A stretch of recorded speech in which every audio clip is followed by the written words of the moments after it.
Syzygy episode 54, Black Hole Redemption.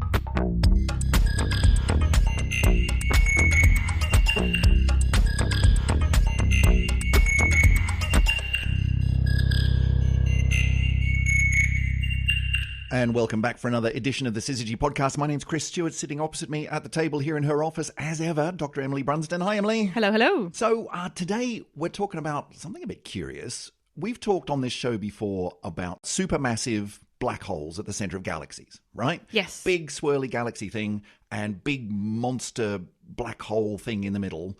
And that's very cool.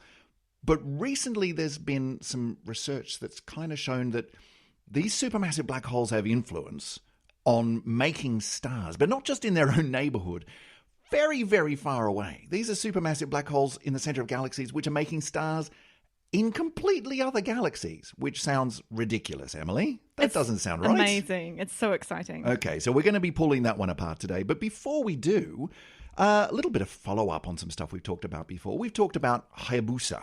Hayabusa 2. Hayabusa 2, which was a spacecraft, Japanese spacecraft, which went to say g'day to an asteroid. Yes, a near-Earth asteroid. Yeah, and apparently it's coming back. Yeah, so one of the primary mission goals of the Hayabusa 2 mission was to collect samples from this asteroid. That's right, because it sent a little thing down, didn't it, onto the surface. We talked about these little things that were going to kind of explode onto the surface. Oh, and then, they were going to shoot the surface, weren't they? And knock some stuff off and then hoover it up or something? Yep. Yeah. So it's done all that, Yep. collected some samples, and it's on its way home. It's coming home. So we not quite sure when it's coming back, but it will be back soon. And that will be bits of near-Earth asteroid coming back down to Earth so we can study them and learn what? What are we going to find out? So we want to know things about the early solar system because these are some of the earliest objects that we have. They're kind of things that never made it into a planet, so never got changed by planetary geological processes. So we can trace basically what the solar system was like in its very, very early days. Very cool. I can't remember. Is this the first time we've done this? It's the first time we're going to have really good samples. I think the first time we tried, the lander didn't quite make it onto the ground. So that's the hard part. Well, it made it to the ground, but maybe not in as many pieces as you would hope it was. Yeah, the hard part is sticking the landing. Getting to the ground is not so hard, but actually, making it in one piece. So good luck, Hayabusa 2, and looking forward to following that one up when we actually have some data to look at. That'll be very cool. But listen, on with the topic du jour, which is bloody huge black holes doing things in other galaxies. What is going on here, Emily? It's amazing. Yeah. So what I'm going to do is I'm going to walk you through kind of the process, and then we're going to roll this all the way back and think about the geometry of what's going on, and then we'll look at each of the kind of processes a bit different. Sounds good. On their own, because it's kind of this happens and this happens, it triggers this, it does this, it does this, it does this. It tells a really nice story. All right. We've got a story, we've got a narrative. Let's do it. Where do we start? Okay. So we start with the supermassive black hole. Okay, this particular supermassive black hole has a jet, right? That jet is creating shocks in the intergalactic medium, so the space between galaxies. This is heating an enormous bubble of gas, which produces X-rays, and it's these that go into the other galaxies and compress the interstellar medium in other galaxies. So the space between stars, all this gas and dust, which triggers stars to be born. Wow. Okay, there's a few steps there, and if I've followed that at all, okay, really active supermassive black hole, big amount of energy going out, basically creating a kind of bubble shockwave sort of thing, which is then through various steps that you outlined, making stars in another galaxy. Who's found this? Do we have a so this is a paper by Gulli et al. Who published this in ANA in September. So this is really exciting new stuff. And hot off the presses. Yeah, and they've used a whole lot of different telescopes. So we'll talk about all the different interesting telescopes they've been using along the way to kind of trace this story of the supermassive black hole and the new stars. Excellent. All right, so let's start pulling this one apart. We've got a lot of steps to go through here. So, Emily, where do we start? Okay, so first thing to talk about would be kind of to give you an impression in your mind about what the geometry of this situation is. Okay. So the thing to remember is that we're always told that space is huge. Yeah, space is big. Yeah, there's a lot of space in space, it turns out. But hence the name. Some space is bigger than others. If that that does make sense. Well, no, it does. But let's see if we can get a bit of a grip on that. So help us out here. Okay, so one example would be if you took the sun and you shrunk it down to the size of an orange. Okay, we're going to do this, aren't we? Yep. Okay, I so love the sun the is an oranges. orange. Sun is an orange.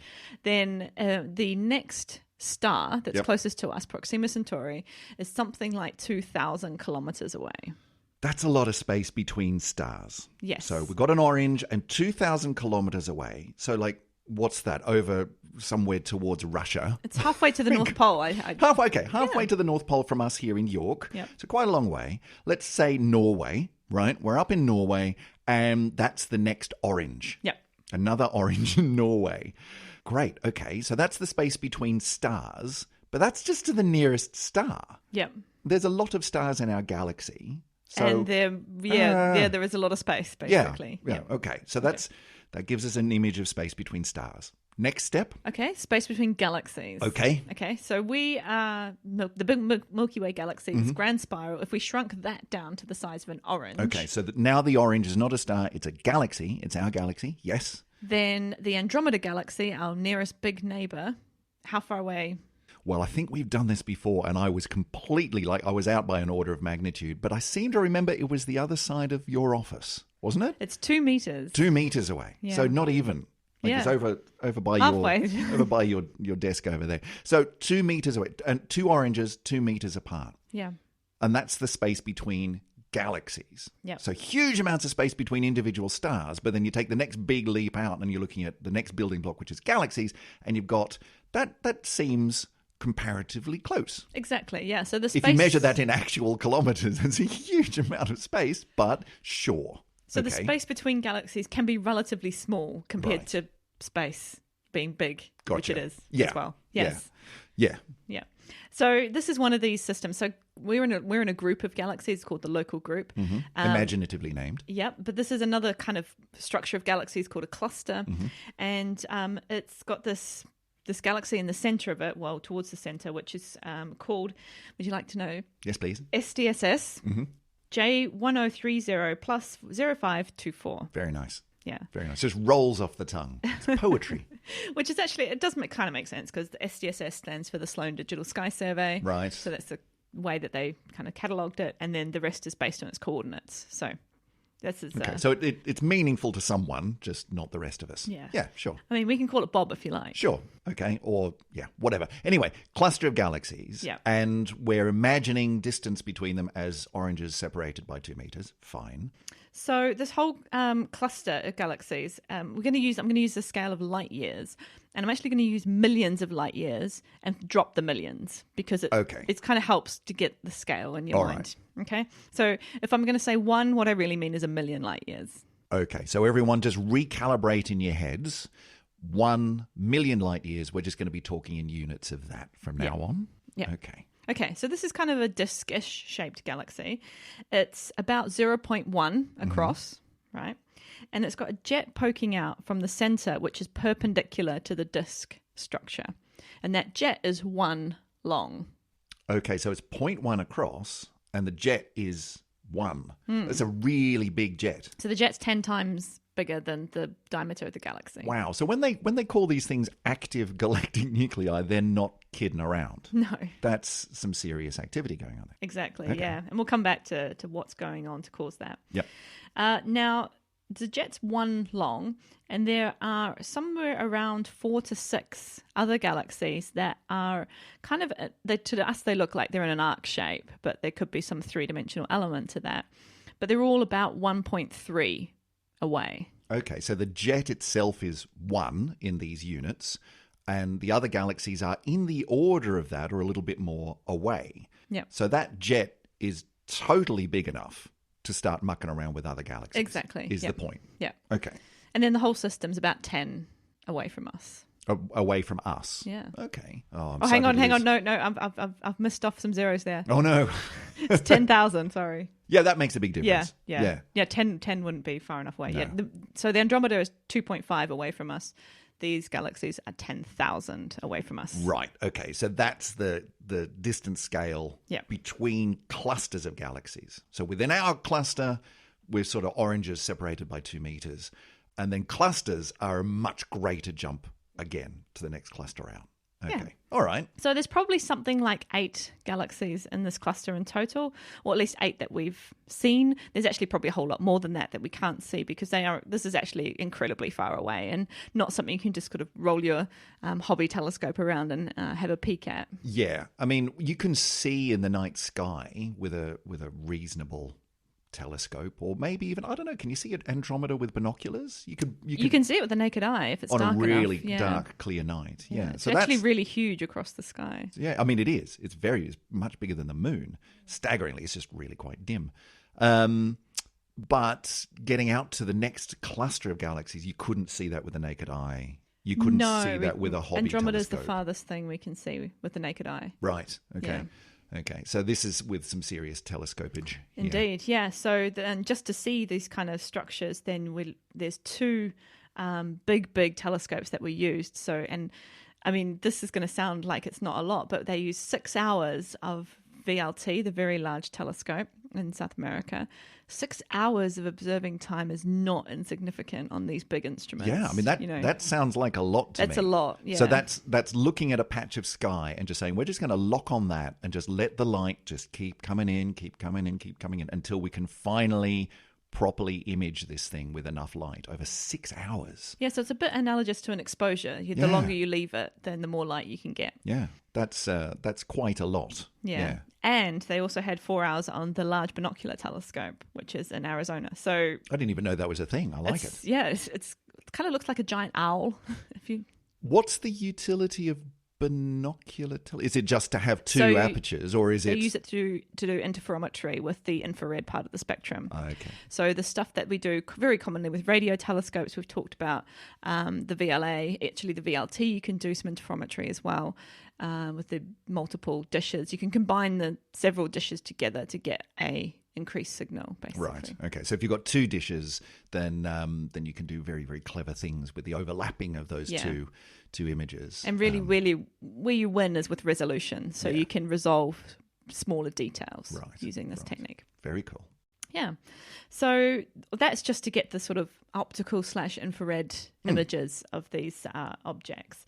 And then I guess if we go back to looking at the kind of the story of what's actually happening here, we can walk through all those little bits and see what's going on now that you can picture it in your mind. Sure. as, So we've got an image. We've got an image of what this thing is, right? Yeah. We've got a cluster quite a long way away, and now we need to dig down into. Okay, so we've got this big jet coming out, which is of the order of magnitude of the distance between the galaxies. Yeah. So what's it doing?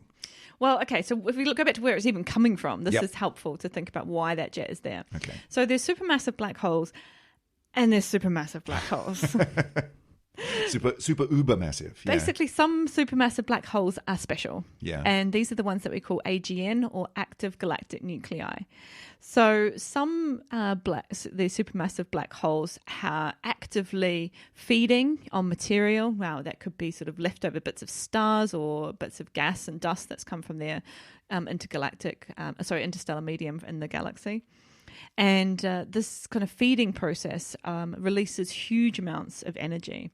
So they're kind of like normal supermassive black holes on steroids with common a or lot of garden energy. variety, but with a lot of energy because they're feeding. Yeah. And as they sort of draw stuff down around into the black hole, a lot of energy is given off as a result. Exactly, yeah. Now this supermassive black hole is already a monster in terms of what we would count as supermassive black holes. What would we consider a monster of a supermassive? I mean, supermassive is already monstrous. So this is... We kind of need ultramassive. This is sort of Godzilla style. What is this thing? So the supermassive black hole at the center of our galaxy is something like 4 million times the mass of the sun. Which is non-trivial. That's big. 30 million suns in something smaller than the solar system is a pretty... powerful black hole. Yeah, I think that warrants the name supermassive. Good. Yeah. So this one that we're talking about? 30 million. Hang on, what did we just say it was? Four for us, 30 million for this other one. That's a lot. Yeah. Yeah. So it's nearly 8 times bigger. Okay. And it's a type of object that we call a QSO. And some of these names are kind of slightly historical. So a QSO stands for quasi-stellar object. Okay, so it's a supermassive black hole that's an AGN that's a QSO. Yep. Why is it quasi-stellar? Because when we first started spotting these things, they just looked like stars. Oh, I see. They kind of looked like smudgy stars. Right. And then once we realized that these were quasi-stellar objects, or quasars is another term you might have heard, is they realized just how distant these objects were, because they kind of looked like a star that was just a bit smudgy. But then when we measured their spectra and looked at what they were made of, they didn't have spectral lines anything like a star should have. But then we eventually figured out that they didn't have the spectral lines that stars have, because they were so redshifted that, say, the normal hydrogen lines that we'd see in the optical part of the spectrum were moved all the way into the infrared by an enormous redshift. So a redshift, and this is like a Doppler effect, right? Yes, the red shifting, in the same way that, when you hear a car going past and you hear it go from high to low, the sort of style, that's an audio Doppler effect. This Doppler effect is for the wavelength, frequency, the color of the light. So what does redshift mean in this case? So it means that the galaxy or the quasar or QSO is moving incredibly fast away from us. Right. And in cosmology, that's a proxy that you can turn that around and say, if it's moving away from us very fast, then it must be a very long way away. Yes. Because of the expansion of the universe. The further away you are, the faster you seem to be moving away from us. Yep. Yeah. So once you know that this object is really, really far away from us, you start thinking, actually, there's no way that this is a star. This isn't a star. We would not see a star at this distance. You'd need something to be millions of billions of times the brightness of a star to be able to see it at these distances. Which it turns out it is, but it's not a star. Exactly. Okay, exactly. So it's the center of one of these galaxies. So that's where they got the name from. So that's historical and historical in the naming. But it does make me wonder, it was about 100-ish years ago. This is just a little tangent going on here. About 100 years ago that we even realized that there were galaxies, right? Or other galaxies. We're in one and there are others. When did we find out that there are clusters? Like, we've got our local group, and Andromeda we can see in the sky with the naked eye on a decent dark night. But how long ago was it that people went, oh my God, look, this smudgy star thing, that's actually a whole other galaxy really far away? When did that happen? That's a good question. I don't know exact dates, but I don't think it took very long, because we had really good ways of measuring distances to these objects with Cepheids to begin with. And then once we started measuring redshifts, so these... when we had the understanding that the universe was expanding. I mean, this is before we knew that expansion was accelerating. Yeah. But I think we were getting good values for the Hubble constant by the 1960s. So right. Okay. there must have been somewhere in the intervening period between the 20s and the 60s that all this got really well developed. Right. So it's still a while ago. It really boggles my mind to think how much stretching had to go on in the minds of astronomers and cosmologists in that period of time between, okay, so it's us and a bunch of stars. No, actually, we're in a galaxy. In fact, there are other galaxies. In fact, holy cow, there's actually quite a lot of them, and some of them are really far away. Yeah, anyway, really okay. exciting. So to go back to this quasar, we've looked at this with Chandra, which is one way you might want to look at the centers of these very active galaxies. So sorry, what's Chandra? So Chandra's an X-ray telescope in space, and why we want to look at it in X-rays are super energetic, but when you have these feeding black holes, they don't just have the jets, which we're going to talk about in a minute, but they also have disks of material which form some of that inner disk is what's falling into the black hole, right, and creating the energy source. So it's sort of your classic image of a black hole of something in the middle with stuff swirling around it, and it's an accretion disk. Is that what we call it? It is, yeah. It's a big disk of material which is swirling around this thing. Some of it falling in. So that disk gets incredibly hot, and that's where some of the X-rays are coming from. Kind of really high energy interactions in this disk. So just by looking at the center of this object, this supermassive black hole with Chandra, then we managed to make a measurement of how bright it is. And it turns out that it's 4.5 times 10 to the 38 watts. Anything 10 to the 38 is a hell of a lot. But let's try to put that in some kind of context, okay? A light bulb? Yeah, A no, light that's bulb is probably like a not a couple good of thing to watts, try and maybe compare 10, to. or old school light bulb that's Maybe like we could 60 compare watts. it to the entire Milky Way galaxy. Okay, that's probably more If sensible. you took all the light from the entire Milky Way galaxy, Yep, like all the stars in our galaxy. Yeah. that would be 1/100th of this, just from the center of this galaxy. Good God. So this thing is 100 times brighter just by itself than our entire galaxy. Yeah, and that's Right. not including the rest of the galaxy. It's not including the jet. Wow. Yeah, these things are powerful. Yeah. Powerful objects. There's a lot going on here.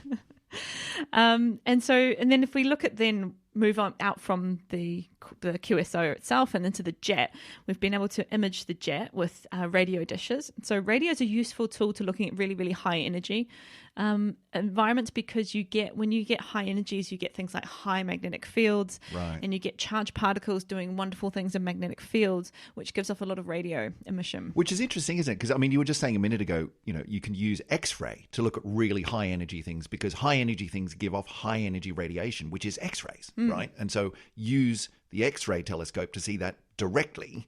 But high energy things also cause other stuff to move around, big magnetic fields, other material whooshing around in the effects of these really high energy jets, which give off much lower energy, lower frequency, longer wavelength radiation, which is radio waves. So you can see it both ways, Yeah. both ends of the spectrum. Yeah, it's quite useful. And a lot of really energetic phenomenon that we have in the universe, we look at both in the very high energy and also in radio as well. So these were measurements done by the VLA, so the Very Large Array in New Mexico. So this is 27, 25-meter radio dishes. So again, doing this interferometry, combining all the dishes. There's also observations on the Giant Meter Wave Radio Telescope, which is similar concept, except they've got 30, 45-meter dishes. Wow. So hang on. How many telescopes, forgetting the fact that some of these are multiple dishes, how many telescopes are we up to now? We had Chandra, we had the VLA, we had the one that you just mentioned, we got the binocular one. VLT. We just, we're up to, half a dozen now? This is serious astronomy where you've got to go out and think, what observations do I need next, and what wavelength, and with what are the best kind of telescopes that we're going to have to do this. Or what combination of wavelengths. So we need to pull everything in. Exactly. I think this is a great example of that. They've really tried to look across the entire spectrum. How hard is it to coordinate that? I mean, if you're looking for time on all of these telescopes, it's hard enough to get time on one. Yeah, it is hard. You'd have to pull in some favours here. Well, you've got to submit proposals, and the more data you collect, the stronger your proposals become, because you can say more interesting things about them. So you can sort of climb up the priority list by getting more and better data. But as this is going to be ongoing work, I mean, I've still got a list of telescopes at the bottom of my notes. We're not done yet. No, that we're going to look at. So it's really cool, though, I think, that we really are using every tool we have available to try and understand these systems. All right, carry on. We've obviously got some stuff to get through. Yes, okay. So this jet, this has mostly got kinetic energy being released in this jet. So the jet's shot out perpendicular from the supermassive black hole. The jet alone has got 6.3 times 10 to the 38 watts of energy. So how many times our galaxy is that? So that's nearly 150 times. Just huge amounts of energy. Crazy. And that's coming just from the matter which is falling down into the supermassive black hole from the accretion disk. Yes. Ripping itself apart. Well, you say just. Just. I mean, it's a lot. It's turns big. out atoms have got a lot of energy. Sure. I mean, relativity and all of that. Thanks, Albert. But that's amazing. Yeah. It's absolutely extraordinary. Yeah, it's a really, really exciting system. So this jet is what we see in the radio, and it's this jet that's then interacting with the intergalactic medium, which is the stuff between galaxies, to create the shock waves. Right. Now, this is where we should probably just pause for a second and say, just as a reminder, space isn't empty, is it? It's definitely not We talk empty. about the vacuum of space, but it's not. It's pretty dispersed, but it's by no means empty. So what's in it? So I think the intergalactic medium is one of the most surprising things in astronomy. So instead of being kind of this very cold, almost empty region, it's actually really, really warm. Okay. Comparatively? Yeah, well, no, just warm. So the intergalactic medium is a really warm, very diffuse gas. Now, what you have to do is put aside, I guess, your ideas of what temperature means as a civilian on Earth. It's warm with an asterisk. Okay. No, it's warm physically, because the way we measure temperature is based on how fast particles are moving. Sure. Yeah. Now, and here, when we were talking about, it's freezing last night, that felt very, very cold. But also, we're in a very dense environment. There are a lot of atoms per square meter. So that temperature is dependent on the atoms per square meter. So when we're talking about hot in terms of the intergalactic medium, it's because it's very diffuse that it can get very, very hot.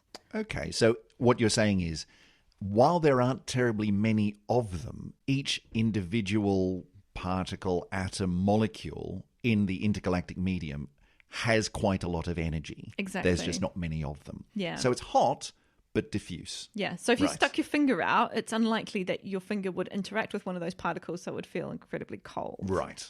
Okay. But But actually, the even physical though you'd measurement, you'd be yelling with pain and then dying, you could at least die safe in the knowledge that it's actually quite nice and toasty outside. Yeah. Right. Okay. That's nice to know. Because there's only something like 1 atom per meter cubed in the intergalactic medium. That's not a lot. It's not a lot. not a lot. So you're not going to feel warm. But as we say, when we just find temperature in physics, this is, it's very, very warm. So it's something like 10,000 to 100,000 Kelvin. So degrees, it's kind of the same at this point, right? That is really quite warm. Yeah. Like, that's not warm. That's actually really, really hot. But Yeah. only one of those per cubic meter. So it's not a lot. So this is probably towards the upper end of that. So we're Right. looking at, 100,000 degrees. Okay. That's the intergalactic Now, medium. one atom molecule, one thing per cubic meter sounds like not terribly much at all. But I guess in the huge amount of space in between galaxies, that actually adds up to enough that you could actually put a shockwave through it, turns out. Well, amazingly, and this is my fun fact for this episode, Okay, go for it. about half of the atomic matter in the universe is contained in the intergalactic medium. What? Half? It's That's amazing. No. It's amazing. Space is big, right? Yeah. So even with almost, to within a small correction, nothing in it, that huge amount of space actually has half of all the stuff. Yeah. That's extraordinary. It's amazing, isn't it? So if you put it that way, sure, okay, there's enough out there to put a shockwave through, okay? Yeah. And there is, to be fair, there is a region of the universe where there is less than this, and, avoids which we talk about when we talk about large scale structure. So I think we need to do a gaps. whole other episode on that, because that's like, you want to talk about stuff that blows your mind. It's the Yeah. large scale stuff that I just think, hang on, what? So when we talk let's about come back cosmic to that. voids, they're not this Yeah. intergalactic medium. That's Okay. that's really void. All right. Could we write that on the board? Can we Yep. do large scale structure? Thank you. Good. Very good. Save that for next time. So yeah, so there is stuff in this intergalactic medium, which is what the jet is interacting with, and it's shock waves created by this jet as it sort of plows into this intergalactic medium that cause X-rays to be emitted as well. So Chandra's been observing the jet and been observing these emission of X-rays from the shock of the jet hitting the intergalactic medium. But the shock doesn't just stop. And the No. X-rays just don't stop. Yeah. They keep going and they travel into these galaxies. Now, these may well have been just ordinary galaxies minding their own business out there in space. Choofing along, doing what galaxies do. Yeah, and what galaxies do is they're basically star recycling factories, right? Okay. You have this very broad brush evolutionary process where you have gas and dust in the interstellar medium in galaxies. That collapses down, a star's formed, the star goes through its life cycle, it dies, it puts things back out into the interstellar medium. Typically by having bloody great explosions. Yeah. Well, some of them do. Some of them. Yeah. Okay. So and then the whole cycle repeats, and you just go through this kind of evolutionary process. But you can change the speed and the rate at which this process happens by sending extra energy into the system. You can give it a kick. Yeah. Okay. And if you put shock waves through, even a physical shock will compress, interstellar medium in different ways than it would have naturally just come to form together. So you trigger the collapse of new clouds, which triggers new stars to be formed.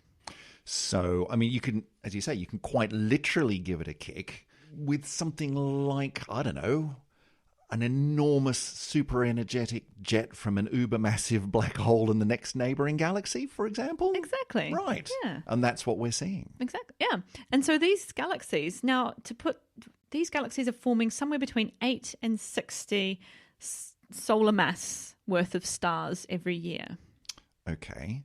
Trying to get a bit of a grip on what that means. Between 8 and 60 solar masses worth of stars. Yeah. So that could be 8 to 60 suns, or it could be, it's actually probably a lot more of the lower mass side of stars. There's probably more stars, but they're lower mass rather than lots more that are higher mass. But something in that order. Yeah. In the order of sort of tens of maybe stars hundreds. per year. Yeah. Okay. So in the Milky Way, we're forming basically one. Okay. Right. Only one. So again, this is at least an order of 10 times magnified star formation. Because of the jet. Yeah. How are we seeing that?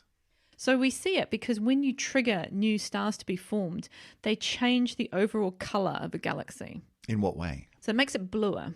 Okay. Why is that? Because what you're doing is you're taking out energy that's being emitted in the red from the interstellar medium, mostly the dust that's in the interstellar medium that re-radiates back the starlight into the red part of the spectrum.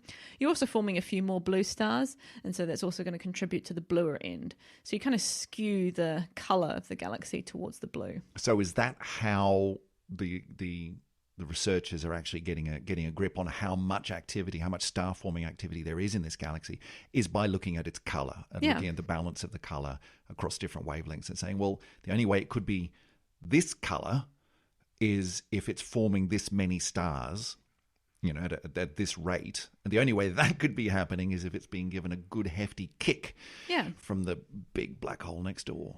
And our models are pretty good for this because we understand other things that trigger star formation in galaxies, particularly interactions with other galaxies. Mm-hmm. So again, gravity can also cause kind of disruptions to the interstellar medium, which kicks off star formation. Right. So if two galaxies sort of bash into each other, then that can cause a whole bunch of new star formation. Yeah.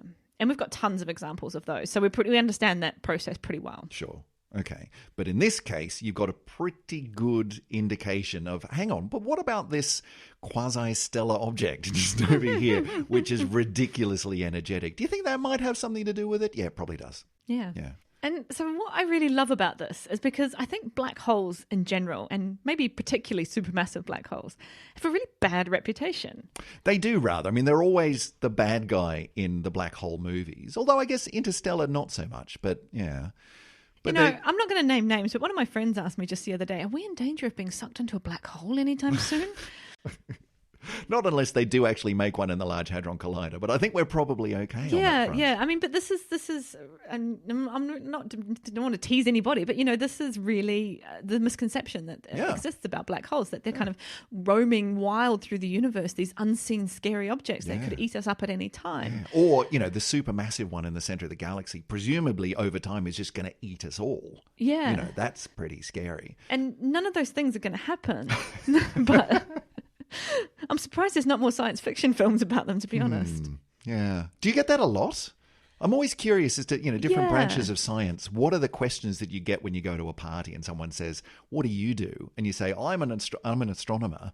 What do you get? Yeah, I often get things about black holes, actually. Yeah, and because if I say pulsating stars, if they ask me what I study, then that gets confused with pulsars. And I get that because they sound similar. Yeah.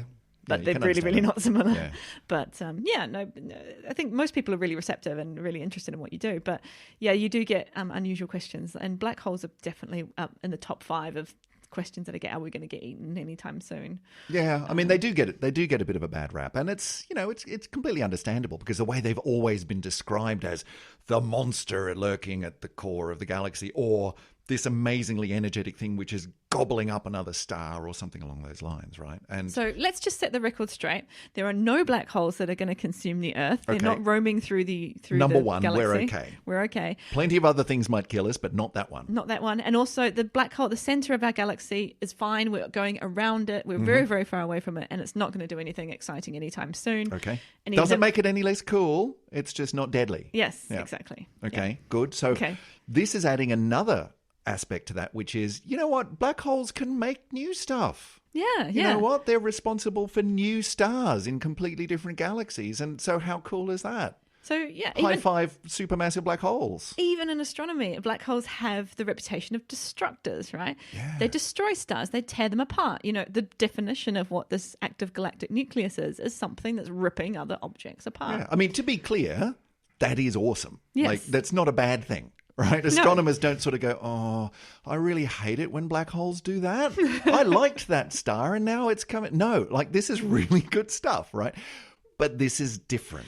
Yeah, it is. And also you get negative feedback, which means that black holes stymie star formation is an understood process as well. So hang on, how does that work? So if you've got your black hole with this enormous jet, first of all, it's going to heat up the local region around it. So the whole center of the galaxy is going to get heated up. So we're talking within its own galaxy now. Within its own galaxy. So you get this extra heating that goes into the center of the galaxy, and that can heat up everything so it's too hot to form new stars, right? So that's stymies star formation. It can also blow out all the kind of material that you would normally form stars out. I guess if you're that energetic, it's like, we would form stars if you just leave us alone for a bit. But no, you've got to just be this energetic dude in the middle who's like, no, get away, boom. Yeah, so it's pushing all the gas and so on away, which rarefies trying it. to form a star here. It then gets too cold to be actually able to form new stars. So this negative feedback means that black holes, even these supermassive black holes, do have a reputation of slowing down star formation in their host galaxies. Yeah. So, but there are other processes which they can trigger them. But this is the very first time we've been able to see a black hole trigger star formation in another galaxy. Which is, okay, that's very, very cool. I mean, black holes triggering, as long as you're far enough away, so you get a bit of distance. It's like on Firecracker Night. Don't get too close to where the firecrackers are going. Stand back a little bit and you can see the effects properly. But if you get in too close, that's a bit dangerous. So don't go, kids. This is a public service announcement. Don't get too close to the supermassive black hole. Step back a little bit and watch it from a distance, and all's good. That's the idea. Appreciate its beauty.